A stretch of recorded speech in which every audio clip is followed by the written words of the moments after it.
ना कोई क्रीम चाहिए, ना कोई पाउडर, सिर्फ 2 चीज़ों से आप इस कुल्फ़ी को बनाकर घर पर तैयार कर सकते हैं। तो चलिए रेसिपी को स्टार्ट करते हैं। कुल्फ़ी बनाने के लिए सबसे पहले 2 पके हुए आम लेकर इस तरह से चॉप कर लीजिए। अब इसे एक मिक्सी जार में डालकर ब्लेंड कर लीजिए। आपको एकदम स्मूथ ब्लेंड करना है यहाँ मैंगो को। तो चलिए ढक्कन लगाकर ब्लेंड कर लेते हैं। यहाँ मैंने मैंगो को अच्छे से ब्लेंड कर लिया है, देख सकते हैं आप। इस तरह से पीस लेना है आम को और एक बाउल में निकाल लीजिए इसको। बिल्कुल आपको बारीक पीसना है इसको। और यहाँ बस हम 2 चीज़ों से ही आम की कुल्फ़ी बनाएंगे, बहुत ही टेस्टी। आपको कुछ भी इसके लिए क्रीम भी नहीं चाहिए, ना ही कोई पाउडर। तो इसे हम अब प्यूरी को साइड में रखते हैं और इसके लिए हम मिल्क तैयार करेंगे। तो यहाँ मैंने 2 कप के करीब मिल्क लिया है, जिसे हमें गाढ़ा होने तक पकाना है। और इसमें हम डालेंगे आधा कप के करीब चीनी। अगर आम ज़्यादा मीठा है तो चीनी आप थोड़ा कम डालें। और यहाँ इसे लगातार मैं दूध को चलाऊंगी। यहाँ आपको कंटिन्यू से चलाते रहना है। ये थोड़ी ही देर में दूध जो है वो गाढ़ा होने लगेगा। अच्छे से दूध को गाढ़ा कर लेना है और एक मिल्क मेड तैयार करना है घर पर ही, बहुत ही क्रीमी सा। तो देख सकते हैं यहाँ दूध अच्छे से उबल चुका है और दूध अच्छे से गाढ़ा हो गया है, एकदम क्रीमी टेक्सचर है। अब मैंने फ्लेम को ऑफ कर दिया है और यहाँ पर अब मैं पैन को उतार लूंगी। यहाँ इस दूध को हमें ठंडा कर लेना है और बहुत ही अच्छा सा ये बनकर तैयार हुआ है दूध का मिल्क मेड। यहाँ पर इसे ठंडा कर लीजिए, फिर इसमें आपको मैंगो प्यूरी मिक्स करनी है। तो चलिए यहाँ ये ठंडा हो गया है। अब मैं इसमें मैंगो प्यूरी को ऐड कर देती हूँ। यहाँ मैं बस 2 ही चीज़ों से कुल्फ़ी को बना रही हूँ। एक यहाँ हमने दूध का मिल्क मेड बनाया है और दूसरा मैंगो की प्यूरी। इन दोनों को आपस में अच्छे से मिक्स कर लेना है हमें। और यहाँ पर अगर आप चाहो तो ड्राई फ्रूट को भी ऐड कर सकते हो या फिर टूटी फ्रूटी को भी। मैंने यहाँ सिर्फ 2 चीज़ों से कुल्फ़ी को बनाया है, मैं यहाँ और कुछ इसमें नहीं मिक्स कर रही हूँ। यहाँ पर अब हमारा आइसक्रीम का टेक्सचर बनकर तैयार है। अब मैंने यहाँ पर लिया है कॉफ़ी के डिस्पोजल गिलास, जो छोटे साइज़ के हैं। इस तरह से आप ग्लास को ले लीजिए और इसमें आपको ये कुल्फ़ी का जो टेक्सचर आपने बनाया है वो भर दीजिए अच्छे से। आप चाहें तो इसके ऊपर फिर ड्राई फ्रूट से इसको गार्निश भी कर सकते हैं। तो यहाँ मैं इस टेक्सचर को भर देती हूँ। मैं अभी यहाँ कोई ड्राई फ्रूट का यूज़ नहीं करूँगी। जब आइसक्रीम हमारी बनकर तैयार हो जाएगी तब हम यहाँ ड्राई फ्रूट का यूज़ करेंगे। तो मैंने यहाँ पर देखिए ग्लासों में टेक्सचर को भर दिया है मैंगो प्यूरी को। और अब यहाँ जमाने के लिए रखेंगे, उससे पहले आपको एल्युमिनियम फॉइल लेकर अच्छे से गिलासों को कवर करना है। तो यहाँ मैंने एक ग्लास लिया है और इस तरह से एल्युमिनियम फॉइल से ऊपर से इसे कवर कर देती हूँ अच्छे से।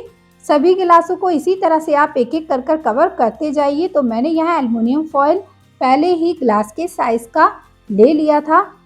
तो यहाँ पर अब मैं तीसरा ग्लास लूँगी, इस पर भी एल्युमिनियम फॉइल से कवर कर दूँगी। और इस तरह से मैंने सभी गिलासों को एल्युमिनियम फॉइल से कवर कर दिया है। और यहाँ अब ये फ्रिज में जमने के लिए तैयार हो गए हैं ग्लास। अब इस पर हमें करना है, जो आइसक्रीम की स्टिक है उसको लगाना है, क्योंकि कुल्फ़ी तो जब ही हम खा सकेंगे जब इसके अंदर आइसक्रीम स्टिक लगी होगी। तो इसे लगाने के लिए आपको क्या करना है, एक नाइफ लेना है, उससे पहले एल्युमिनियम फॉइल में इस तरह से कट लगाना है जिससे स्टिक अंदर हम लगा सके ग्लास के। तो देखिए मैंने सभी गिलासों में नाइफ से कट कर लिया है। अब एक एक कर सभी गिलासों में हम ये आइसक्रीम स्टिक को इस तरह से लगा देंगे और यहाँ पर हमारी कुल्फ़ी बहुत ही अच्छे से जम जाएगी और फिर हम इसे इस तरह स्टिक से पकड़कर आइसक्रीम को खा सकेंगे। तो चलिए फ्रीजर में इसे जमाने के लिए रख देते हैं। आइए यहाँ पर 7 से 8 घंटे के लिए इसे जमाने के लिए रखेंगे। तो मैंने यहाँ फ्रीजर के अंदर इसको जमाने के लिए एक एक कर रखना स्टार्ट कर दिया है। तो यहाँ मैं कुछ इस तरह से ग्लास को एक एक कर लगा देती हूँ फ्रिज के अंदर। पहले से ही बर्फ़ जमी हुई थी तो मैंने आगे ही ग्लास को इस तरह से लगा दिया है और ये बहुत ही अच्छे से जम जाएगी। और बस अब यहाँ मैं प्लेट को हटाकर दूसरे साइड इस ग्लास को अच्छे से रख देती हूँ और ढक्कन को बंद कर देती हूँ फ्रीजर के। अब हम 6 से 7 घंटे तक कुल्फ़ी जमने का वेट करेंगे और यहाँ पर कुल्फ़ी जमकर तैयार हो गई है।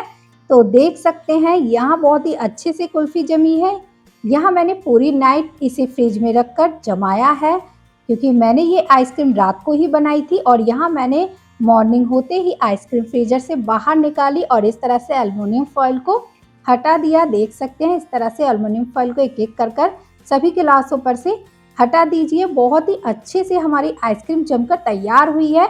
अब आप यहाँ पर इसे जो गिलास है इसको हटाने के लिए एक नाइफ का यूज़ कीजिए। इससे ये जो कागज़ है हल्का सा कट कीजिए और इस तरह से आप कागज़ को कुल्फ़ी पर से हटाकर कुल्फ़ी को निकाल लीजिए गिलास में से और एक-एक कर आप सभी को ऐसे ही करिए और फिर इस तरह से बादाम को घिसकर एक कटोरी में रख लीजिए और ऊपर से इसको कोट कर दीजिए कुल्फ़ी को। तो यहाँ मैंने दूसरा भी गिलास लिया, उसको भी कट कर दिया कागज़ को और कुल्फ़ी को निकाल कर जो बादाम का हमने ग्रेट किया है उसमें इस तरह से हम इसे कवर कर देंगे कुल्फ़ी को और एक-एक कर हम किसी भी प्लेट में रखते जाएंगे या फिर ट्रे में। मैंने यहाँ ट्रे ली है और यहाँ मैंने सभी कुल्फ़ी में बादाम को भी ऊपर से लगा दिया है और ऊपर से थोड़ा सा बादाम और डाल देती हूँ। कुछ मेरे पास गुलाब की पत्तियाँ थी उससे मैं इस तरह से इसे गार्निश कर देती हूँ और यहाँ हमारी बहुत ही टेस्टी सी कुल्फ़ी बनकर तैयार हो गई है। सिर्फ 2 चीज़ों से हमने इस कुल्फ़ी को बनाया है घर पर। मैंगो कुल्फ़ी गर्मियों में आप इसको घर पर बना सकते हैं आसानी से और यहाँ मैंने कुल्फ़ी बनाकर अपने पूरे परिवार को भी खिलाया।